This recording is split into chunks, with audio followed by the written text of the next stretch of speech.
Hello, you alright? How's it going? Bit of a different setup for you today. It's not a top 5 match worn shirts. Instead, I've got a very special interview with Manchester United and Wales hero Clayton Blackmore. Hello Clayton, nice to meet you. When you were a kid growing up, what was your first football shirt? Can you remember? I've actually got, obviously we were mentioning the book's coming out, I've got a picture in the book which has got me with a QPR shirt on. It was really quite like the blue with white and the white socks. Yeah. It was weird because the QPR kit, I remember it and I really liked it because it was blue and white, stripes, the hoops, and the white shorts and the white socks. And who was your hero growing up? Who did you look up to? Well, it's probably a swear word, being a Man United player. Obviously Wales never qualified for the World Cup, so I'm watching the World Cup in '74, and they put a speed limit to somebody's shot, and his name was Peter Lorimer, Scottish midfielder. Leeds legend. But yeah, I followed him back. I'm like, yeah, he's playing for Leeds. I was like, alright, so from 10 years old till I was 14, I was actually a Leeds fan. Yeah. You spent 12 years at United. What was your favourite shirt? I think it's always going to be the special one, and it's the white one when we beat Barcelona in the Cup final. I think if you ask Brian Robson and Pally and all them, even Dennis is the one he was around with the treble, and he still puts that game right up there. You know, as Rotterdam. Yeah, Rotterdam. It was because it was Barca, obviously. But it's got to be that, and it was because it was a bit different because we didn't have the sponsorship. It was a one-off shirt as well. We Yeah, didn't have the sponsorships on it, so yeah, it was a bit special, that one. Have you still got that shirt then, or did you swap it on the night? Can you remember? No, I swapped. Well, I don't know what happened on the night because it was crazy. We were I think we got drunk and everything as well, obviously. But it was we did swap because their shirt wasn't the normal colour. They were it was away blue. kit, weren't they? Yeah, blue. Yeah. Yeah, but it was. I think I've got one somewhere. Yeah, good shirt. I mean, they had Koeman, Stoichkov play that night. Stoichkov was injured, luckily. Yeah, that would have made it a bit harder. Yeah. But I mean, I think Les only had the odd shot. Les Seeley, the goalkeeper, only had the free kick to save. Other than that, there wasn't much more. For a team like Barcelona, not to get many shots. But if you watch the game, we worked as a team. We worked really hard when we didn't have the ball. Yeah. So we never really given much time. This is the shirt that you wore on your Wales debut. Yeah. What were you doing wearing long sleeves in June? What was I wearing long sleeves in June? It was in Norway. It was in Norway, yeah. It was sunny though. It was sunny. No, I don't know if you ever look, most of my shirts are long sleeves. Yeah. And I always wore long sleeves. I just like long sleeves. I was going to say you prefer long sleeves. There are a few, you do well to find a shot of me wearing short sleeves. I mean, some of the lads wore short sleeves right through the season, even through the cold weather. But I've got bad circulation in my hands. I could have done with the gloves coming out in them days. Yeah. The gloves are out now, but... Apparently you wore, for United, every number from 2 to 11, obviously including subs numbers. Yeah. But what number did you prefer to use? My favourite number, it was probably, it's a bit iconic, isn't it? It's the 7. And did you ever have to fight anybody to get to wear the 7? No, you either had, if I had it, or if I didn't have it, it was usually on Brian Robson's back. Or it was then it was on David Beckham's back. So who picked the nut? Did Fergie go the squad numbers? I'd have probably come in for Robbo there. I'd have gone into midfield for Robbo if he was injured. Yeah. I might have moved positions from left back, and if you're going into Robbo's position, you end up taking his shirt. The only problem when you do that, you're going to give it back one day. I remember obviously watching you when I was a kid, and free kicks, long shots. Scored some pretty good goals. What was your favourite goal? Can you remember? There's a few. I think that there was one at Leeds. Leeds was, it was a top corner, but I think I'd just taken one 5 minutes before from the same spot, and then Neil Webb wanted to take the next one, and I says, "No, I'll just move it," because I named where I was going to put it, and it went what I said. I think it made it a bit better and a bit more special. But I also scored one straight from a corner.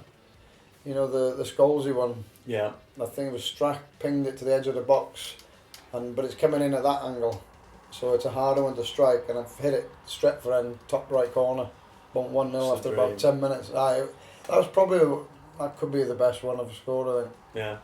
Another important one was at Montpellier. I actually saw some of the footage of the game the other day, and I actually played really well in that game. I know I played left back and then scored the goal, which, you know, was keeper probably could have done a bit better. But in the second half, I filled in for Paul Ince. Ince went off with a bad injury. Yeah. And they had Valderrama in Valderrama. So I was well. actually playing against Valderrama then in midfield, and you know, I played quite in the second half. I got us a penalty. The shot hit the post with a shot. Yeah. And so I was. Valderrama then, I mean, he was a pretty talented player. Yeah. Who would you say is the best player you played against? Yeah, he's another. I mean, he's you know, he was up there, but there's people like Ruud Gullit. I mean, best hair as well. Yeah, the same hairstyle, nearly them two. But yeah, Ruud was very good. He's 6'2", very very agile for a big player. But he was a big unit as well. Good in the air, fast. He had a bit of everything, Ruud. And but I remember after we won the Cup Winners' Cup, we had to play the Super Cup the following year, and we can understand now why Red Star won. They won the European Cup. Savicevic was incredible. He's a very good player. Who was the best player that you played with at United? In your career at Middlesbrough? I've gone through a lot. I've actually played with George Best, but he was at the end of his career, and you know, he was playing in a few testimonial games for people, putting another 10,000 on the gate by turning up. But you know, for me, the best I think has got to be Ryan Giggs, because you know, I always put a player. Would you want to defend against him? You know, every week. Could you do that every week? And I wouldn't be able to get near him. You know, he was that because he was so elusive and agile and sharp. Yeah. You know, and that's the reason you wouldn't get near him. Did you have to, in training, were you up against I never, him? because I could play in any position. Yeah. I just go and, if I knew he was on the opposition, I'd go on the other side, go Mark Andre Kaczynskis or something. Or I'd go and play up front out of the way. Yeah. Go and play with Sparky up front. But I mean, there were so many good players. I mean, you got the midfielders, you know, Robbo and Roy Keane. There's your engine room.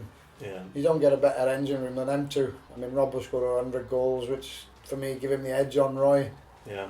But it's a complete player, wasn't it? Yeah, and then you're playing with people like Eric Cantona, you know, it's the aura around Eric was, you know. What was it like then when he came into the dressing room? Was he? Yeah, well, it was weird because he was very, very quiet, which you expect. I mean, there's only people like Viv Anderson. You get the odd ones who are dead loud, a Gaza, but then most people that come in there a bit quiet, and when he first moved in there, and he was quiet. I don't think we thought he could speak English at first. Yeah. It took him about 2 months before he went, all right, he started talking like he was, his English was better than ours. But no, he was a great lad. I love being around him. You should call me Blackie. Obviously my name Blackmore. Yeah. Blackie, hey Blackie. So one thing we noticed from getting shirts from players is that, you know, you swap after international matches, maybe cup finals, but league matches you don't tend to get many swaps from. No. Like, what was the rules in place then that meant that you couldn't? Well, I don't know what the script was years ago, because we never even got them at the end of the season. A lot of time, you know, you play at United. I mean, I was there 14 years, and I very rarely kept one of the shirts which we played in all season. Yeah. So, and then obviously I went to Middlesbrough. As soon as I got there, we've got the foreigners turned up, Ravanelli, Juninho and them, and Ravanelli's changing every game. Yeah. In fact, he was like changing 2 shirts a game. And I'm going, wow, what's going on there? They ended up actually, because I think Middlesbrough, the deal they sorted out wasn't that great, where they were paying area to get the kit. Usually Adidas they go, hey, here's your kit. For now, like, because we're advertising Adidas, and Ravanelli was changing every game, and you're like, whoa, I think it cost him a fortune. I mean, it was weird because he was the only one, first season, he was the only one doing it. Yeah. And Juninho obviously joined in with him, and the foreign lads joined in, but all the British lads never did it. Yeah, it's become a thing now, really, after pretty much every match. So. Yeah, I mean, it's great. It's good, very nice thing to have after every game. Yeah, I don't know if you get that. I mean, there's that many games in the season. If you can have a big loft or water 70 shirts a season.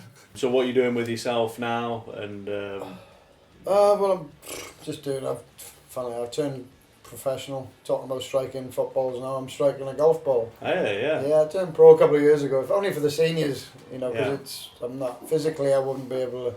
I know I can't match. I've played with some younger pros and they hit the ball 70 yards past me. It's crazy.